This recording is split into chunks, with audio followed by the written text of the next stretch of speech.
Beyond ಹೆಡ್ಲೈನ್ಸ್ನ ಮತ್ತೊಂದು ವಿಡಿಯೋಗೆ ಸ್ವಾಗತ. ದೇಶದಲ್ಲಿ ಉದ್ಯೋಗ ಸೃಷ್ಟಿಯಾಗ್ತಿಲ್ಲದ ಕಾರಣ ದಿನೇ ದಿನೇ ನಿರುದ್ಯೋಗ ಹೆಚ್ಚಾಗ್ತಿದೆ ಅಂತ ಸಾಕಷ್ಟು ಮಂದಿ ನೋವನ್ನ ತೋಡ್ಕೊಳ್ತಿದ್ದಾರೆ. ಇಂಜಿನಿಯರಿಂಗ್ ಮುಗಿಸಿದವರಿಗೂ ಉದ್ಯೋಗ ಸಿಗ್ತಿಲ್ಲ. ಕಂಪ್ಯೂಟರ್ ಸೈನ್ಸ್, MBA ಪದವಿ ಪಡೆದವರು ಈಗ ನಿರುದ್ಯೋಗಿಗಳು. ದೇಶದಲ್ಲಿ ಉದ್ಯೋಗ ರಂಗದಲ್ಲಿ ಹೊಸ ನೇಮಕಾತಿಗಳು ನಡೀತಾ ಇಲ್ಲ. ಹೀಗೆ ನಿರುದ್ಯೋಗದಿಂದ ನೊಂದವರಿಗೆ ರಿಲೀಫ್ ನೀಡುವ ನಿರ್ಧಾರವನ್ನು ಪ್ರಧಾನಿ ಮೋದಿ ಅಧ್ಯಕ್ಷತೆಯ ಕ್ಯಾಬಿನೆಟ್ ಸಭೆಯಲ್ಲಿ ಕೈಗೊಳ್ಳಲಾಗಿದೆ. ನಿರುದ್ಯೋಗ ಸಮಸ್ಯೆ ನಿವಾರಣೆಗೆ ಉದ್ಯೋಗ ಸೃಷ್ಟಿ ಮಾಡುವವರಿಗೆ ಇನ್ಸೆಂಟಿವ್ ನೀಡಿಕೆಗೆ ಕೇಂದ್ರ ಸರ್ಕಾರ ತೀರ್ಮಾನ ಕೈಗೊಂಡಿದೆ. ಪ್ರಧಾನಿ ನರೇಂದ್ರ ಮೋದಿ ಅಧ್ಯಕ್ಷತೆಯಲ್ಲಿ ನಡೆದ ಕೇಂದ್ರದ ಕ್ಯಾಬಿನೆಟ್ನಲ್ಲಿ ಈ ಮಹತ್ವದ ನಿರ್ಧಾರವನ್ನು ಕೈಗೊಳ್ಳಲಾಗಿದೆ. ಉದ್ಯೋಗ ಲಿಂಕ್ಡ್ ಪ್ರೋತ್ಸಾಹಧನ ಯೋಜನೆ ಕೇಂದ್ರ ಸರ್ಕಾರ ಜಾರಿಗೊಳಿಸಿದೆ.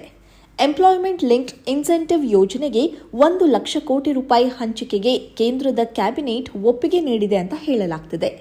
ದೇಶದಲ್ಲಿ ಉದ್ಯೋಗ ಸೃಷ್ಟಿಗೆ ಹೊಸ ಯೋಜನೆ ಜಾರಿಯಾಗಿದೆ. ಕೇಂದ್ರದ ಕ್ಯಾಬಿನೆಟ್ ಸಭೆಯಲ್ಲಿ ಉದ್ಯೋಗ ಲಿಂಕ್ಡ್ ಪ್ರೋತ್ಸಾಹಧನ ಯೋಜನೆಗೆ ಒಪ್ಪಿಗೆ ನೀಡಲಾಗಿದೆ. ಈ ಯೋಜನೆಯ ಅಡಿ 3.5 ಕೋಟಿ ಉದ್ಯೋಗ ಸೃಷ್ಟಿಯ ಗುರಿಯನ್ನ ಹಾಕಿಕೊಳ್ಳಲಾಗಿದೆ. ಮೊದಲ ಬಾರಿ ಉದ್ಯೋಗಕ್ಕೆ ಸೇರ್ಪಡೆಯಾದವರಿಗೆ 15,000 ರೂಪಾಯಿ 2 ಕಂತುಗಳಲ್ಲಿ ನೀಡಲಾಗುತ್ತೆ. ಇನ್ನು ಉದ್ಯೋಗದಾತರಿಗೂ ಪ್ರತಿ ಉದ್ಯೋಗ ಸೃಷ್ಟಿಗೂ ಪ್ರತಿ ತಿಂಗಳು 3,000 ನೀಡಲಾಗುತ್ತೆ. ಹೆಚ್ಚುವರಿ ಪ್ರತಿಯೊಂದು ಉದ್ಯೋಗ ಸೃಷ್ಟಿಗೆ ಪ್ರತಿ ತಿಂಗಳು 2 ವರ್ಷದವರೆಗೂ 3,000 ನೀಡಲಾಗುತ್ತೆ.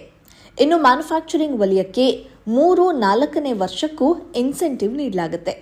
ನಮ್ಮ ದೇಶದಲ್ಲಿ ಇದುವರೆಗೂ ಪ್ರೊಡಕ್ಷನ್ ಲಿಂಕ್ಡ್ ಇನ್ಸೆಂಟಿವ್ ಯೋಜನೆ ಜಾರಿಯಲ್ಲಿತ್ತು. ಈಗ ಉದ್ಯೋಗ ಲಿಂಕ್ಡ್ ಇನ್ಸೆಂಟಿವ್ ಯೋಜನೆ ಜಾರಿಗೊಳಿಸಲಾಗುತ್ತಿದೆ. ಕೇಂದ್ರದ ಕ್ಯಾಬಿನೆಟ್ ಸಭೆಯಲ್ಲಿ ಮತ್ತೊಂದು ಮಹತ್ವದ ತೀರ್ಮಾನ ಕೈಗೊಳ್ಳಲಾಗಿದೆ.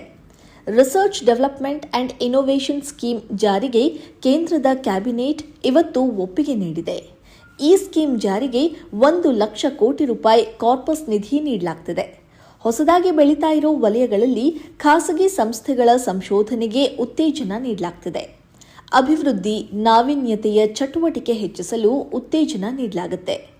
Deep tech fund of funds ಸ್ಥಾಪನೆಗೆ ಅನುಕೂಲ ಮಾಡಿಕೊಡುವುದು ಈ ಸ್ಕೀಮ್ನ ಉದ್ದೇಶ. ಅನುಸಂಧಾನ ರಾಷ್ಟ್ರೀಯ ಸಂಶೋಧನಾ ಪ್ರತಿಷ್ಠಾನದ ಆಡಳಿತ ಮಂಡಳಿಯಿಂದ ಸಮಗ್ರ ಕಾರ್ಯತಂತ್ರದ ನಿರ್ದೇಶನ ನೀಡಲಾಗುತ್ತೆ. ಇದು ಖಾಸಗಿ ವಲಯಕ್ಕೆ ದೀರ್ಘಾವಧಿಯಲ್ಲಿ ಕೈಗೆಟುಕೋ ದರದಲ್ಲಿ ಹಣಕಾಸು ಒದಗಿಸೋ ರಿಸರ್ಚ್ ಡೆವಲಪ್ಮೆಂಟ್ ಇನ್ನೋವೇಷನ್ ಯೋಜನೆಯಾಗಿದೆ. ಸ್ಟಾರ್ಟ್ಅಪ್ಗಳ ವಿಷಯದಲ್ಲಿ ಈಕ್ವಿಟಿ ರೂಪದಲ್ಲಿ ಹಣಕಾಸನ್ನು ಒದಗಿಸಬಹುದು.